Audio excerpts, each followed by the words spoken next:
महाराष्ट्र आणि गणेशोत्सव. उत्सव म्हणावा भावनांचा आणि संस्कृतीचा, जसा भारताच्या परंपरेला जगभर गाजवल असा. बघायला गेलं तर तशी फक्त एक रेखीव मूर्ती, पण असं वाटतं साक्षात गणपती स्वतः घरी आले आणि जागती नवी स्फूर्ती. स्पंदनांना जोम देणारे ते मंत्रमुग्ध ढोलताशा आणि जगभर गाजतो त्यांचा नाद, हीच आपल्या महाराष्ट्राची भाषा. गणपतीचे बोलके ते मृगनयनी डोळे जणू देतात आयुष्यात आशीर्वादाचे सोहळे.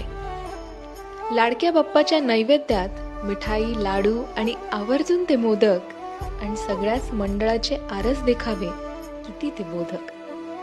गणेशोत्सवात अवघं महाराष्ट्र आनंदाच्या सुगंधात दरवळतं आणि बाप्पाचा निरोप घेताना चिमुकल्याच्याही डोळ्यात पाणी तरवळतं.